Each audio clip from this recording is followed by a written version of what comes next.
Hello, my dear students. In this class, we are analyzing another important concept, that is the condition for price discrimination. In the last video lecture, I am already explained the meaning of price discrimination. Now we are analyzing what are the condition must be fulfilled for price discrimination. ಆತ್ಮೀಯ ವಿದ್ಯಾರ್ಥಿಗಳೇ, ಇಂದಿನ video ತರಗತಿಯಲ್ಲಿ ಮುಖ್ಯವಾಗಿ ಬೆಲೆಯ ತಾರತಮ್ಯದ ಷರತ್ತುಗಳು ಎನ್ನುವಂಥ ವಿಷಯದ ಬಗ್ಗೆ ಚರ್ಚೆಯನ್ನು ಮಾಡಲಿಕ್ಕೆ ಇದ್ದೇನೆ. ಕಳೆದ ವಿಡಿಯೋ ತರಗತಿಯಲ್ಲಿ ಮುಖ್ಯವಾಗಿ ಈ ಬೆಲೆಯ ತಾರತಮ್ಯ ಅಂದರೆ ಏನು, ಅದರ ಬೇರೆ ಬೇರೆ ಪ್ರಕಾರಗಳ ಬಗ್ಗೆ ನಿಮಗೆ ತಿಳಿಸಿದ್ದೆ. ಬೆಲೆಯ ತಾರತಮ್ಯ ಅಂದ್ರೇನು, ಅದರ ಪ್ರಕಾರಗಳು ಯಾವುದು ಎನ್ನುವುದರ ಬಗ್ಗೆ ನಿಮಗೆ ತಿಳಿಸಿದ್ದೆ. ಈಗಾಗಲೇ ಬೆಲೆಯ ತಾರತಮ್ಯ, price discrimination is one of the important type of monopoly existing in the modern world. The price discrimination is nothing but the same quality of the product. The same quality of the product is selling by the given seller to the different customer in different price. That is known as price discrimination. Price discrimination means a given monopolist charging the different prices for different customer. The different prices for different customer, that is known as the price discrimination. Price discrimination is nothing but charging the different prices from different customer or for different units of the same product. That is known as price discrimination. ಬೆಲೆಯ ತಾರತಮ್ಯ ಅಂದರೆ ಯಾವುದೇ ಒಂದು ಸರಕಿಗೆ ಬೇರೆ ಬೇರೆ ಗ್ರಾಹಕರಿಂದ ಬೇರೆ ಬೇರೆ ಬೆಲೆಯನ್ನು ವಸೂಲಿ ಮಾಡುವಂಥದ್ದು, ಅಥವಾ ಒಂದೇ ಸರಕಿನ ಬೇರೆ ಬೇರೆ ಘಟಕಗಳಿಗೆ ಬೇರೆ ಬೇರೆ ಬೆಲೆ ನಿಗದಿ ಮಾಡೋದಕ್ಕೆ ನಾವು ಬೆಲೆಯ ತಾರತಮ್ಯ ಅಂತ ನಾವು ಹೇಳ್ತೇವೆ. ಈ ಒಂದು ಬೆಲೆಯ ತಾರತಮ್ಯ ಈಗ ಯಾವುದೇ ಒಂದು ದೇಶದಲ್ಲಿ ನಾವು ಪರಿಪೂರ್ಣವಾಗಿ ಜಾರಿಗೊಳಿಸಬೇಕಾದ್ರೆ ಕೆಲವು ಷರತ್ತುಗಳನ್ನು ಫುಲ್ಫಿಲ್ ಮಾಡಬೇಕಾಗತ್ತೆ, ಈಡೇರಿಸಬೇಕಾಗತ್ತೆ. ಅಂಥ ಷರತ್ತುಗಳ ಬಗ್ಗೆ ನಾವು ಇವತ್ತಿನ ವಿಡಿಯೋ ತರಗತಿಯಲ್ಲಿ ನಾವು ಹೆಚ್ಚು ಕಾನ್ಸಂಟ್ರೇಷನನ್ನು ನಾವು ಮಾಡಲಿಕ್ಕಿದ್ದೇನೆ. ಅಂಥ ಷರತ್ತುಗಳಲ್ಲಿ ಮೊದಲ ಷರತ್ತು ಯಾವುದು ಅಂತ ಹೇಳಿದರೆ market imperfection. Market imperfection is one of the important condition for price discrimination. Market imperfection is nothing but the price discrimination is possible when there is some degree of market imperfection. Market imperfection is nothing but a given seller or given monopolist, on the basis of his will and wishes, he is easily divide the market into different categories, different degrees. That is known as market imperfection. On the basis of the requirement of the seller, a given market is divided into different group, different part. That is known as market imperfection. But customer is not able to moving from one market to another market. Customer is not readily to one market to another market. That is known as the price imperfection. When the price imperfection is possible, the price discrimination is implementing in any market. ಬೆಲೆಯ ತಾರತಮ್ಯದ ಮೊದಲ ಒಂದು ಷರತ್ತು ಯಾವುದು ಅಂತ ಹೇಳಿದರೆ ಮುಖ್ಯವಾಗಿ ಮಾರುಕಟ್ಟೆಯ ಅವಿಭಾಜ್ಯತೆ ಅಥವಾ ವಿಂಗಡಣೆ. ಇದು ಬೆಲೆಯ ತಾರತಮ್ಯಕ್ಕೆ ಅಗತ್ಯವಾಗಿರುವಂಥ ಒಂದು ಷರತ್ತಾಗಿದೆ. ಒಬ್ಬ ಮಾರಾಟಗಾರನು ಅಥವಾ ಏಕಸ್ವಾಮ್ಯ ಮಾರುಕಟ್ಟೆಯಲ್ಲಿ ಮಾರಾಟಗಾರನು ತನ್ನ ಅವಶ್ಯಕತೆಗೆ ತಕ್ಕಂತೆ ಯಾವುದೇ ಒಂದು ಮಾರುಕಟ್ಟೆಯನ್ನು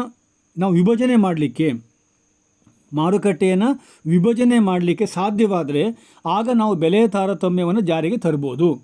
ಅಂದರೆ ಬೆಲೆಯ ತಾರತಮ್ಯವನ್ನು ಅನುಷ್ಠಾನಕ್ಕೆ ತರಲಿಕ್ಕೆ ಮಾರುಕಟ್ಟೆಯ ವಿಂಗಡಣೆ ಅಥವಾ ಅವಿಭಾಜ್ಯತೆ ಭಾಳ ಮುಖ್ಯವಾಗುತ್ತೆ.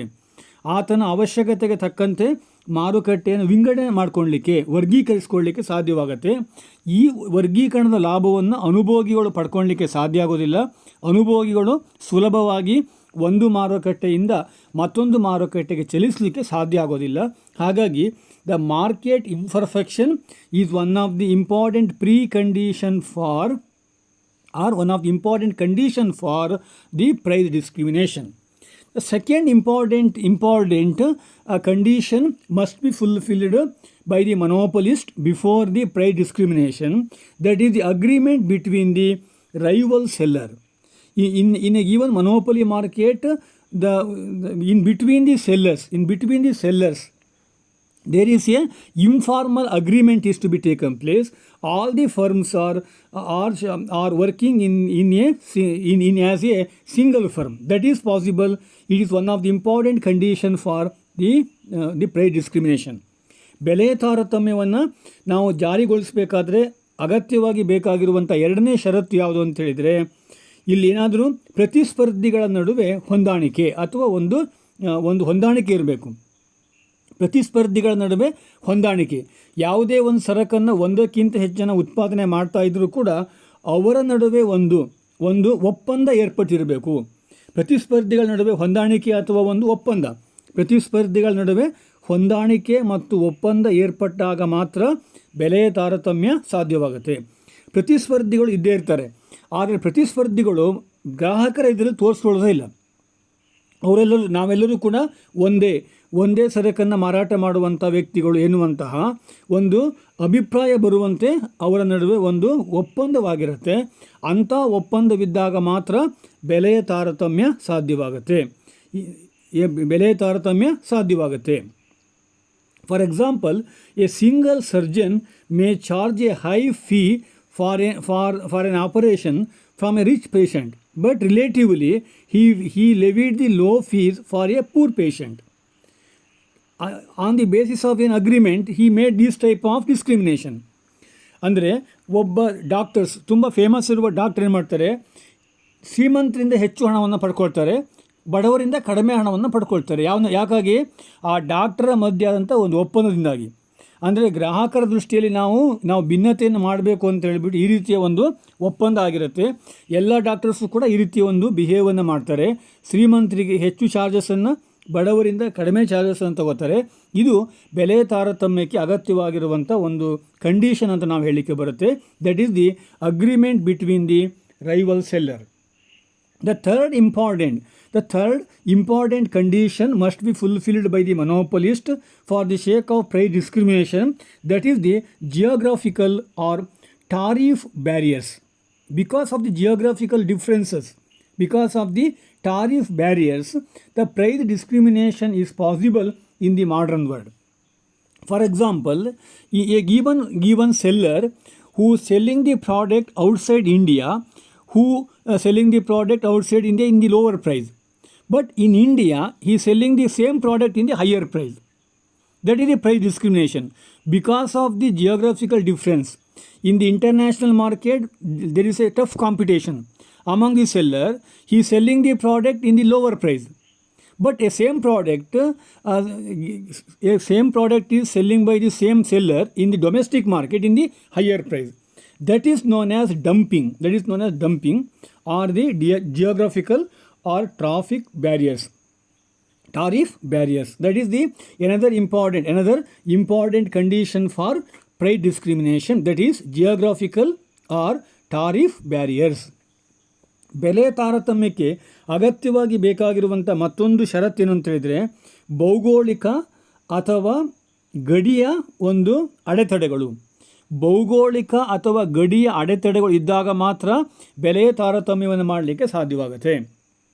ಅಂದರೆ ಭೌಗೋಳಿಕ ಮತ್ತು ಗಡಿಯ ತಾರತಮ್ಯ, ಅದರ ಮೂಲಕ ಬೆಲೆ ತಾರತಮ್ಯ ಮಾಡೋದು ಹೇಗೆ ಅಂತ ಹೇಳಿದರೆ, ಈಗ ಫಾರ್ ಎಕ್ಸಾಂಪಲ್, ಈಗ ಯಾವುದೇ ಒಂದು ಸರಕನ್ನು ಒಬ್ಬ ಉದ್ಯಮಿ ಭಾರತೀಯ ಮಾರುಕಟ್ಟೆಯಲ್ಲಿ ಮಾರಾಟ ಮಾಡಬೇಕಾದ್ರೆ ಹೆಚ್ಚಿನ ಬೆಲೆ ನಿಗದಿ ಮಾಡ್ತಾನೆ, ವಿದೇಶಿ ಮಾರುಕಟ್ಟೆಯಲ್ಲಿ ಮಾರಾಟ ಮಾಡಬೇಕಾದ್ರೆ ಕಡಿಮೆ ಬೆಲೆ ನಿಗದಿ ಮಾಡ್ತಾನೆ. ಯಾಕೆಂತ ಹೇಳಿದರೆ, ವಿದೇಶಿ ಮಾರುಕಟ್ಟೆಯಲ್ಲಿ ಸ್ಪರ್ಧಿಗಳಿರ್ತಾರೆ. ಆ ಸ್ಪರ್ಧಿಗಳನ್ನು ಹತ್ತಿಕ್ಕಬೇಕು ಅಂತ ಹೇಳಿಬಿಟ್ಟು ಕಡಿಮೆ ಬೆಲೆಗೆ ಮಾರಾಟ ಮಾಡ್ತಾನೆ. ಈಗ ಫಾರ್ ಎಕ್ಸಾಂಪಲ್, ಈಗ ಚೈನಾದ ವಸ್ತುಗಳು ಭಾರತೀಯ ಮಾರುಕಟ್ಟೆಯಲ್ಲಿ ತುಂಬ ಅಗ್ಗವಾಗಿ ನಮಗೆ ಸಿಗ್ತಾ ಇದೆ. ಮೊಬೈಲ್ ಫೋನ್ ಇರ್ಬೋದು, ಯಾವುದು ಎಲೆಕ್ಟ್ರಾನಿಕ್ ಗೂಡ್ ಇರ್ಬೋದು, ಅದನ್ನು ಚೈನಾ ಭಾರತೀಯ ಮಾರುಕಟ್ಟೆಗೆ ತಂದು ಡಂಪ್ ಮಾಡ್ತಾ ಇದೆ. ಅಂದರೆ ಕಡಿಮೆ ಬೆಲೆಗೆ ಮಾರಾಟ ಮಾಡ್ತಿದೆ.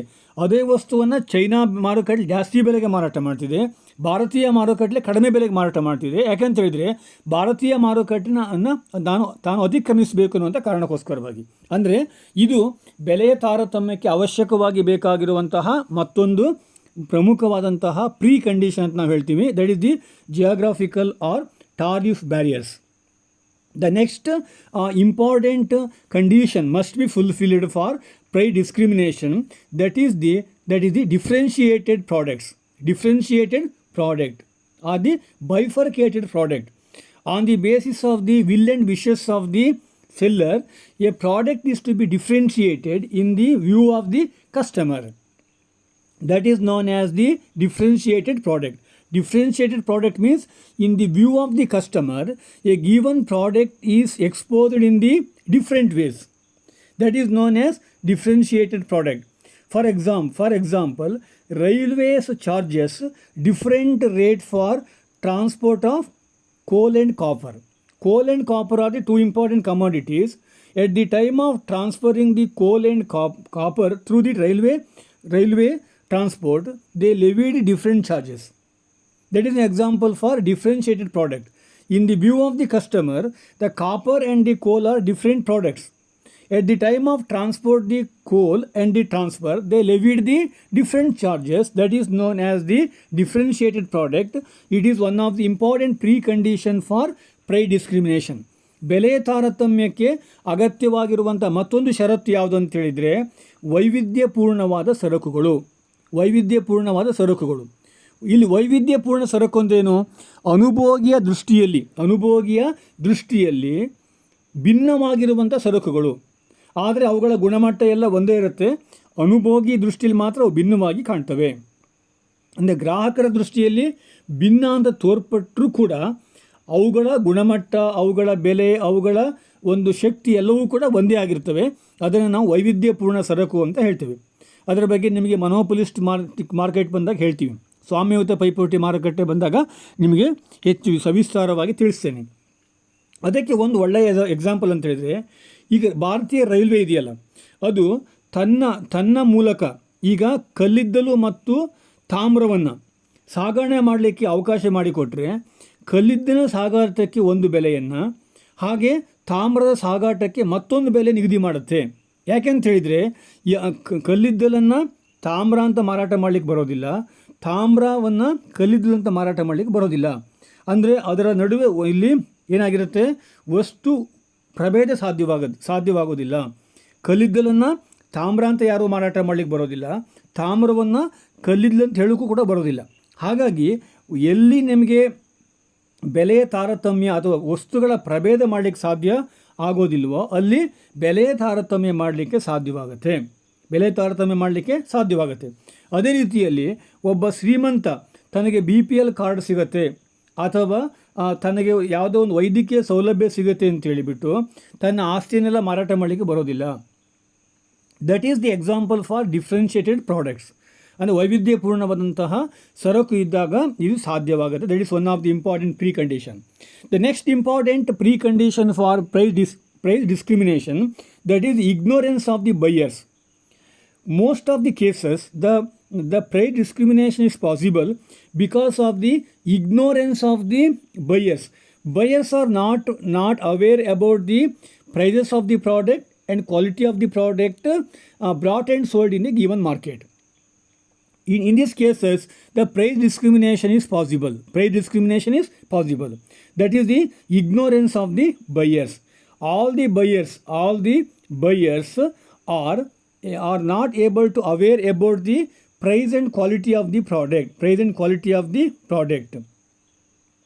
For example, a shoemaker charges a high price for the same variety from the customer who want to either earlier than others.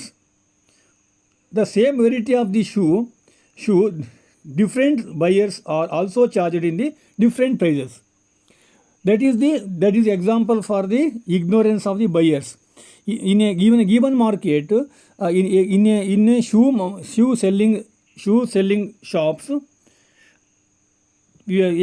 for the sake of selling the shoe in a given shop, they levied different prices on the basis of the customers. Some customer, a given customer is ignored about the price. He is not aware about the price. A seller who fixing the higher price. And at the same time, some other seller who enter the shoe shop, who try to understand the price and quality of the product, a given seller who selling the low price. That is possible in case of the ignorance of the buyer. ಬೆಲೆಯ ತಾರತಮ್ಯ ಸಾಧ್ಯವಾಗಲಿಕ್ಕೆ ಮತ್ತೊಂದು ಪ್ರಮುಖವಾದ ಅಂಶ ಯಾವುದು ಅಂತ ಹೇಳಿದರೆ ಅನುಭೋಗಿಗಳ ಅಜ್ಞಾನ. ಎಲ್ಲ ಅನುಭೋಗಿಗಳಿಗೂ ಕೂಡ ಮಾರುಕಟ್ಟೆಯ ಬೆಲೆ ಆಗ್ಬೋದು, ಅಲ್ಲಿರುವ ಸರಕಿನ ಗುಣಮಟ್ಟ ಆಗ್ಬೋದು, ಅದರ ಬಗ್ಗೆ ಅವರಿಗೆ ಮಾಹಿತಿ ಇರೋದಿಲ್ಲ ಅಥವಾ ಅದರ ಬಗ್ಗೆ ತಿಳುವಳಿಕೆ ಇರೋದಿಲ್ಲ. ಯಾರಿಗೆ ಅದರ ಬಗ್ಗೆ ಮಾಹಿತಿ ಇರೋದಿಲ್ಲ, ತಿಳುವಳಿಕೆ ಇರೋದಿಲ್ಲ, ಅಂಥವರಿಗೆ ಹೆಚ್ಚಿನ ಬೆಲೆ ನಿಗದಿ ಮಾಡಿಬಿಟ್ಟು ಲಾಭ ಮಾಡ್ಕೊಳ್ಳಿಕ್ಕೆ ಮೊನೋಪಲಿ ಮಾರ್ಕೆಟ್ನ ಅವಕಾಶ ಇರುತ್ತೆ. ಈಗ ಫಾರ್ ಎಕ್ಸಾಂಪಲ್, ಈಗ ಒಂದು ಶೂವನ್ನು ಮಾರಾಟ ಮಾಡುವಂಥ ಶಾಪಿಗೆ ನೀವು ಹೋಗ್ತೀರಿ. ಸಾಮಾನ್ಯವಾಗಿ ವಿದ್ಯಾರ್ಥಿಗಳ ನೀವು ಅದರ ಬೆಲೆ ವಿಚಾರ ಮಾಡೋದೇ ಇಲ್ಲ. ನಿಮಗೆ ಸರಕು ಯಾವುದು ಓಕೆ ಶೂ ಯಾವುದು ಓಕೆ ಅನಿಸುತ್ತೋ ಅದನ್ನು ಪರ್ಚೇಸ್ ಮಾಡಿಬಿಡ್ತೀರಿ. ಅದೇ ನಿಮ್ಮ ತಂದೆ ಅದೇ ಮಾರುಕಟ್ಟೆಗೆ ಹೋದಾಗ ಅವ್ರೇನು ಮಾಡ್ತಾರೆ, ಅದನ್ನು ಬೆಲೆ ವಿಚಾರಣೆ ಮಾಡ್ತಾರೆ, ಅದರ ಗುಣಮಟ್ಟವನ್ನು ವಿಚಾರಿಸ್ತಾರೆ. ಆಗ ಅವರಿಗೆ ಕಡಿಮೆ ಬೆಲೆಯನ್ನು ಹಾಕಿ ಕೊಡ್ತಾರೆ, ನಿಮಗೆ ಜಾಸ್ತಿ ಬೆಲೆ ಹಾಕ್ತಾರೆ. ಯಾಕೆಂತೇಳಿದರೆ ನಿಮಗೆ ಮಾರುಕಟ್ಟೆ ಬಗ್ಗೆ ಪರಿಜ್ಞಾನ ಇಲ್ಲ ಎನ್ನುವ ಅಂಶ ಆ ಶೂವನ್ನು ಮಾರಾಟ ಮಾಡುವಂತಹ ವ್ಯಕ್ತಿ ಗೊತ್ತಾಗ್ಬಿಡುತ್ತೆ. ಅಂದರೆ ಈಗ ಮಾತ್ರ ಬೆಲೆ ತಾರತಮ್ಯ. ನಿಮ್ಮ ತಂದೆಗೆ ಕಡಿಮೆ ಬೆಲೆ, ನಿಮಗೆ ಹೆಚ್ಚಿನ ಬೆಲೆಯನ್ನು ಹಾಕಲಿಕ್ಕೆ ಸಾಧ್ಯವಾಗುವಂಥದ್ದು ನಿಮಗೆ ಮಾರುಕಟ್ಟೆಯ ಬಗ್ಗೆ ಇರುವಂಥ ಅಜ್ಞಾನದಿಂದಾಗಿ. That is one of the important condition for price discrimination. The next important pre condition for price discrimination, that is the artificial difference between the good. A given seller who deliberately make a difference, artificial difference between the good, that is possible. It is one of the important precondition for price discrimination.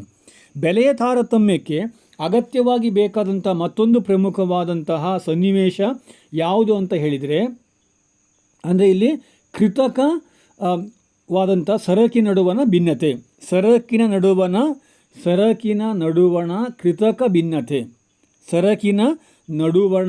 ಕೃತಕ ಭಿನ್ನತೆ, ಇದು ಕೂಡ ಬೆಲೆಯ ತಾರತಮ್ಯಕ್ಕೆ ಅಗತ್ಯವಾದಂಥ ಒಂದು ಸನ್ನಿವೇಶವಾಗಿರುತ್ತೆ.